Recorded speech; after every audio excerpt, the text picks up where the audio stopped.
It's time for the Waiver Wire presented by YouTube TV. Here's the list of guys you might want to be targeting for your Waiver Wire run this week. A couple of quarterbacks, actually a quintet of quarterbacks. CJ Stroud, who's slinging it for the Texans. Sam Howell doing big things for the Commanders. Josh Dobbs playing really good football right now for the Cardinals. Zach Wilson coming off a surprising performance against the Chiefs on Sunday night. And Taylor Heineke, who very well might be taking over the starting job for the Falcons. Some running backs to note: Chuba Hubbard in Carolina, Jaleel McLaughlin with Javonte Williams a little bit banged up in Denver, and Melvin Gordon, who got a target, which blew me away for the Ravens. Pass catchers: Adam Thielen, Romeo Doubs, Michael Wilson, the rookie for the Cardinals, Josh Palmer, Quentin Johnston still in play for the Chargers, although they do have a bye. Keep that in mind. Curtis Samuel had a touchdown for the Commanders. Tyler Boyd steps up with T. Higgins banged up. Jonnu Smith, right now the #1 tight end in Atlanta. Let's pour some out for Kyle Pitts. Jake Ferguson doing good things in Dallas, and Cole Kmet had a couple of touchdowns for the Bears. This is a chance for us to welcome in the man who puts together our waiver wire list every week. It's Matt Okada. You can check out his column at NFL.com/waiverwire. So we got 5 teams on a bye this week, Matt. We got the Browns, the Chargers, the Seahawks, and the Buccaneers. And you were very high on some quarterbacks, including a rookie down there in Houston. What do you like about CJ Stroud? Yeah, this feels like a big quarterback week, honestly, with a couple good ones on bye, a couple underperforming, some injury stuff. CJ Stroud is the #1 go-to for me. He is already, right now, a top 10 fantasy quarterback through not only the first 4 weeks of the season, but the first 4 weeks of his career. 280-plus yards and 2 touchdowns in 3 straight games, and that includes this week against the Steelers, who we all know are a very good defense. Next 3 weeks are the Falcons, Saints, which are both good defenses as well, and a Week 7 bye, and I don't care. If you have an elite QB, add Stroud so your league mates can't have him. If you don't have an elite QB, Stroud is your new starter. He is lighting up the league. He is quite possibly already the lock for Offensive Rookie of the Year at this rate, and I'm willing to run him out there, matchup agnostic against anyone. In fact, I wanted to play a name game with you guys, if you're down, really quick. Would you drop these guys to add CJ Stroud? Dak Prescott. Yeah. Ooh, yeah. So. Yeah. Trevor Lawrence. Yes. I would want both. I don't know if I'd be willing to drop him yet. Okay, but it's fringe. It's fringe. Here's the big one. You're 1-3 or 0-4, and you have Joe Burrow. Do you drop him for CJ Stroud? I'd be too scared. Like, I understand the logic. I would just be too scared to make that move. I would 100% start him. I would not be dropping Joe Burrow, though. Okay. But I would start Stroud over. I personally, in my article, recommend dropping Burrow if you're in a bad spot. If you can hold him. But Stroud is playing great, and I don't know what's going on with Burrow. I understand the logic. I'm chicken. That's all. That's just me.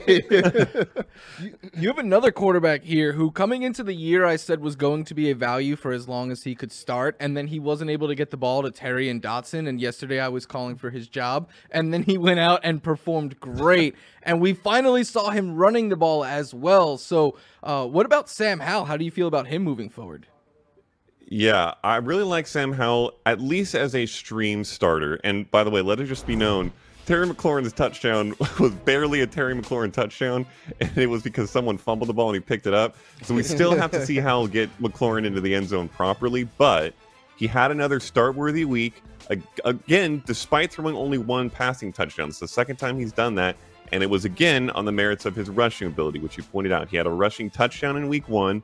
He had 40 yards this past week, almost beat the Eagles doing it. And he also topped 20 fantasy points just with his arm in week 2. It was against the Broncos defense, which I could throw 20 fantasy points against, but it's fine. The point is, he is a very solid streamer in the right matchups, like week 5 against the Bears, who are not very good. 4th most passing yards allowed through the first month of the season. If you have Herbert, Geno, Deshaun, all of whom are on bye, like we hit on, if you have Burrow, who you have to bench right now, I love Howell as a stream, and he's on TNF this week, I believe. He is. Bears and Commanders on Thursday Night Football, so we get to see him in prime time. Everybody gets to watch Sam Howell. Wide receivers. Adam Thielen, for years, has been stiff-arming the idea of regression. We keep saying he's going to regress, and then he scores like a bunch of touchdowns. And this year, we're like, fade Adam Thielen. And right now, he's a top 10 fantasy wide receiver. So I guess it's time to buy into Adam Thielen, right? Yeah, in an odd way, he kind of feels like a very poor man's wide receiver version of CMC. We seem to try to find a reason not to make CMC the #1 overall pick, and then every year he proves that he should be. Thielen, he's just old reliable at this point, with the emphasis on old now, admittedly. But he scored 15-plus PPR fantasy points in 3 straight weeks. He's a top 10 wide receiver on the season, and that includes a dud in week 1 that he's left in the dust. 7 catches, 76 yards from Bryce Young on Sunday, and I think he learned from watching Andy Dalton the week prior. Dalton peppered Thielen. It was a great showing for both of them, and Bryce, who missed that game, came back, did the same thing. Thielen had another great week. Volume is king in fantasy, even on terrible offenses like Carolina's, and Thielen is currently on pace for 140 targets this season. That is what you want, especially in PPR, with your wide receiver. And let's be clear, there's not a super exciting ceiling, but it doesn't really necessarily matter when you're a near lock for double-digit fantasy points, and especially with the bye week starting to hit. Thielen is a permanent flex option as far as I'm concerned, and becomes a pluggable wide receiver 2 when your guys are on bye. You can rely on Thielen, throw him in there. Completely agree. And then another wide receiver that I've been hyping up a bit since before the NFL draft is Michael Wilson, and I am very excited to see him now getting some love. Not only did he catch the 2 touchdowns yesterday, but he's been more and more involved in this Cardinals passing attack. So what do you think about Michael Wilson? Yeah, he has been, and the hype was late on Michael Wilson, which is why most of our listeners probably don't know his name. He's a 3rd-round pick out of Stanford, prototypical size, 6'2", 213 pounds. And then he had a lot of competitiveness, and he had a very impressive Senior Bowl, and both those things, quote-unquote, rocketed hit him up draft boards all the way to the 3rd round after he had a slew of injuries in his college career, kind of derailed what could have been maybe higher draft stock otherwise. But like you said, he's flashed a little bit already over the first few weeks before really breaking out on Sunday. 7 catches, 76 yards, a pair of touchdowns against the 49ers defense, so we can believe it to some degree. And I think his biggest asset, no pun intended, is his size, because your other go-to guys there are Marquise Brown and Rondale Moore. Those guys are not big possession options. They're not great red zone threats.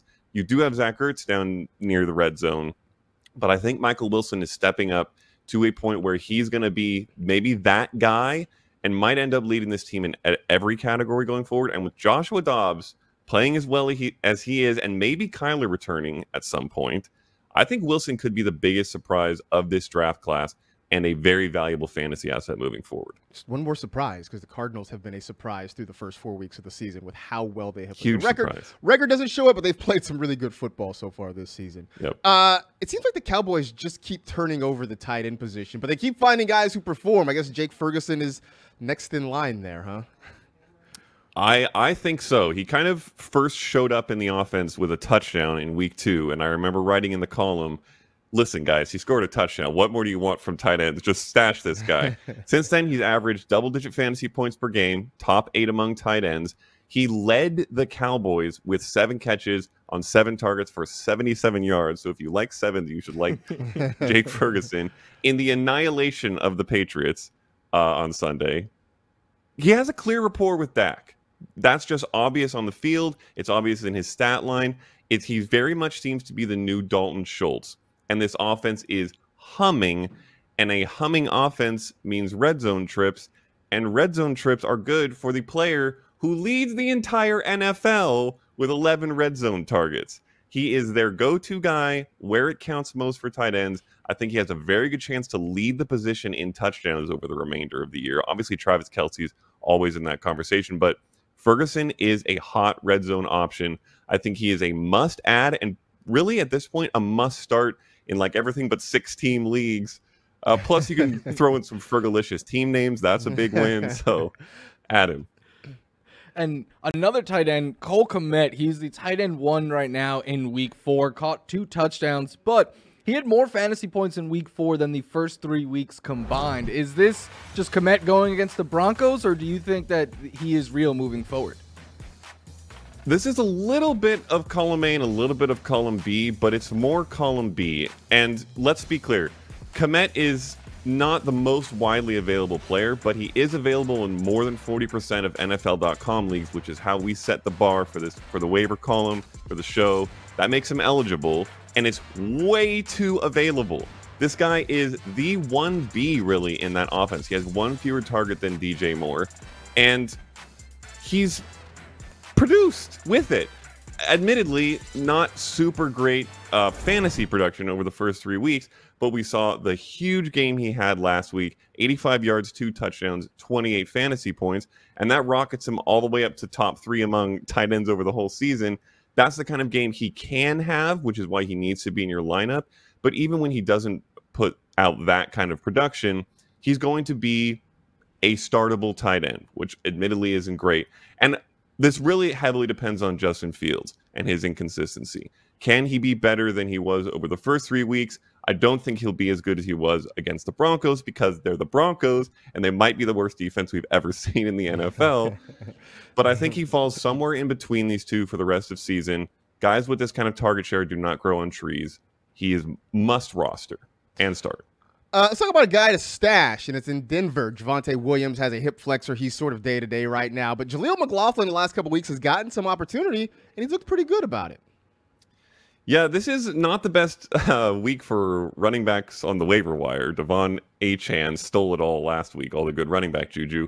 But Jaleel McLaughlin feels like the best option.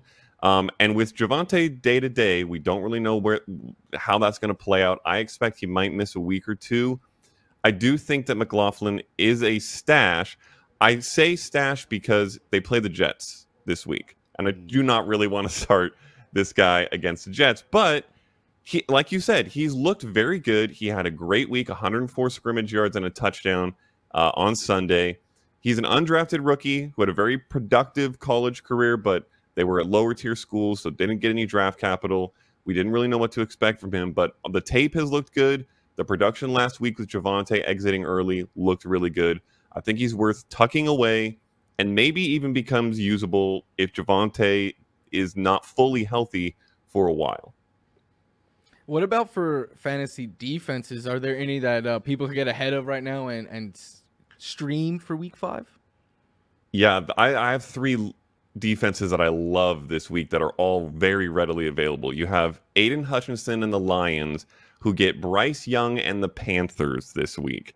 So that's like 15 sacks and 7 interceptions, I would guess.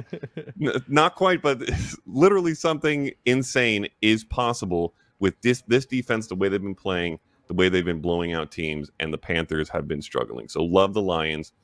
Can't believe I'm saying this. It's wild. If you had told me I would say this in week 5, I would have smacked myself. The Cardinals are playing the what look like toothless Cincinnati Bengals this week. This is just statistics, not tape. They are the worst scoring and total offense in the league. It seems heavily Joe Burrow and his calf, but it might be more than that at this point. I don't know what's going on, but until we see them fix everything, you can start pretty much any defense, except maybe the Broncos, against this team. So I'm rolling the Cardinals out. And then I also really like the Colts in a divisional showdown against Ryan Tannehill and the Titans, who, if you have not watched this year, do not look good at all, outside a couple Derrick Henry plays that kind of saved a little bit of that offense's future. I think they're few and far between at this point. And when they're not making those plays, they're getting absolutely ran through. So Lions, Cardinals, Colts, top 3 defenses for the week. There it is. All of the waiver wire goodness you need to help bolster your roster heading into week 5. Check out Matt Okada. You can find him on Twitter at Matt Okada, and you can check out the article at NFL.com/waiverwire. Matt, appreciate it. We'll talk to you again next week. And for the rest of you, we appreciate you hanging out with us. As always, we are done. We appreciate you hanging out with the NFL Fantasy Football Show presented by Subway. You know the drill. Tell 2 friends to tell 2 friends. Rate, review, and remember, never meddle in the affairs of dragons, for you are crunchy and taste good with ketchup. Be safe, take care of yourselves, and we will talk to you again real soon.